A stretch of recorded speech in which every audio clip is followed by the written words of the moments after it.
आज के इस टॉपिक में हम टेरिडोफाइट्स का आर्थिक महत्व के विषय में पढ़ेंगे।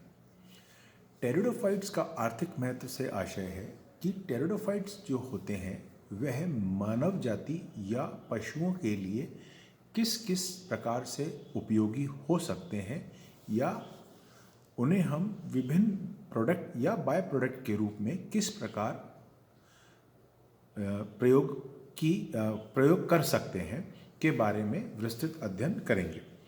जैसा कि हम जानते हैं कि सभी पादप, चाहे वह एल्गी हो, चाहे वह फंजाई हो, चाहे वह ब्रायोफाइट्स हो, एंजियोस्पर्म हो, जिम्नोस्पर्म हो, यह सभी किसी न किसी प्रकार से पादप या मनुष्यों पर या पशुओं पर प्रत्यक्ष या अप्रत्यक्ष रूप से लाभकारी और हानिकारक प्रभाव डालते हैं।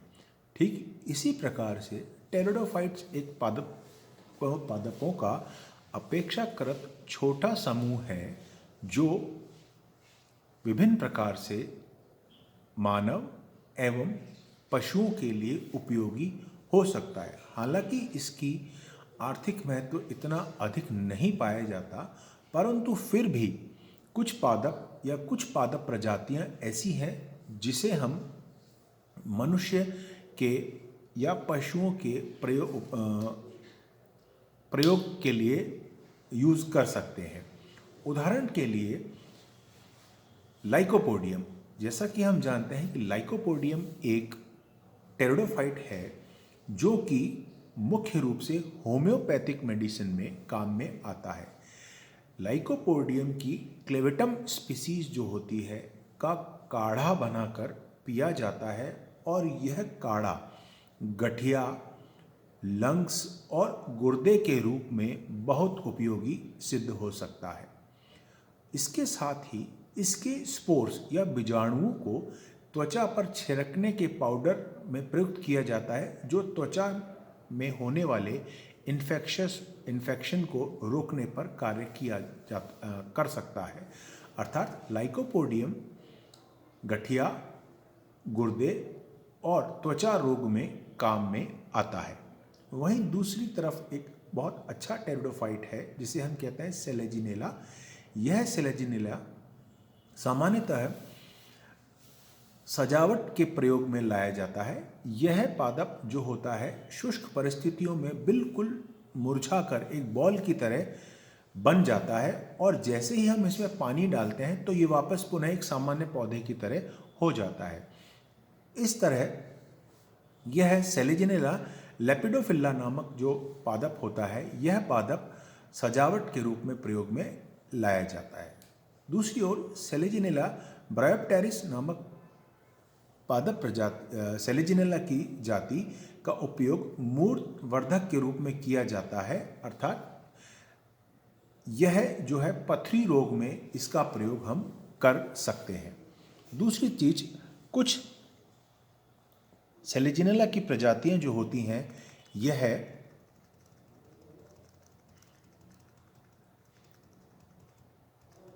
तंबाकू के रूप में या तंबाकू के साथ मिलाकर धूम्रपान में इसका प्रयोग किया जाता है, जिससे जो मिथ्या भ्रम या चित्त का मिथ्या प्रभाव उत्पन्न होता है। वहीं लाइकोपोडियम एक दूसरा टेरिडोफाइट है जिसका प्रयोग हम त्वचा के विभिन्न रोगोपचार में कर सकते हैं।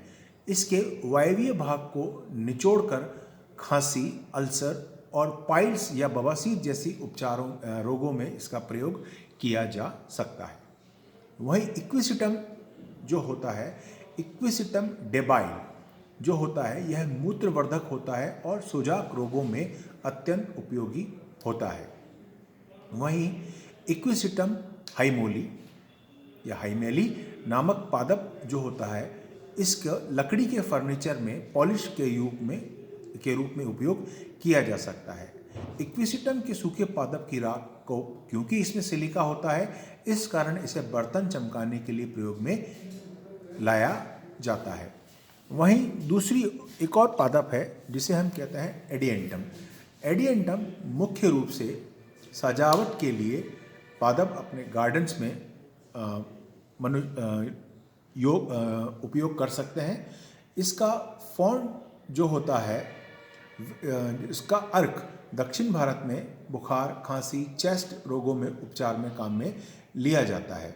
और इसका जो प्रकंद होता है, इस प्रकंद के पाउडर को कुत्ता या बिच्छू काटने के स्थान पर प्रयोग किया जा सकता है। मार्सिलिया एक दूसरा टेरिडोफाइट है जो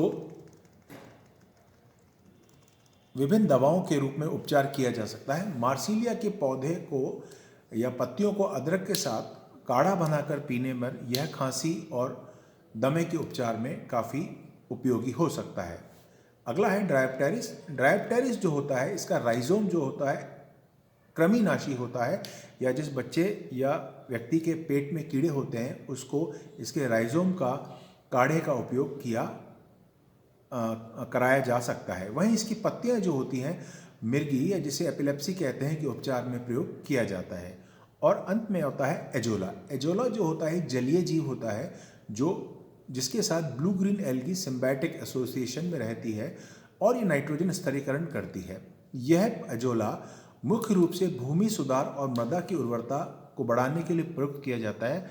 वहीं दूसरी ओर आजकल वर्तमान में एजोला को पशुओं के चारे के रूप में या पशुओं के चारे के साथ मिला कर पशुओं को दिया जाता है, जिससे यह पशुओं में दूध की मात्रा में वृद्धि करने में भी सहायक होता है। तो हमने देखा, हालांकि टेरिडोफाइट्स की आर्थिक महत्व इतने अधिक नहीं है, लेकिन फिर भी कुछ होम्योपैथिक दवाई में या कुछ स्तर तक यह जो है मानव उपयोगी या पशु उपयोगी हो सकते हैं।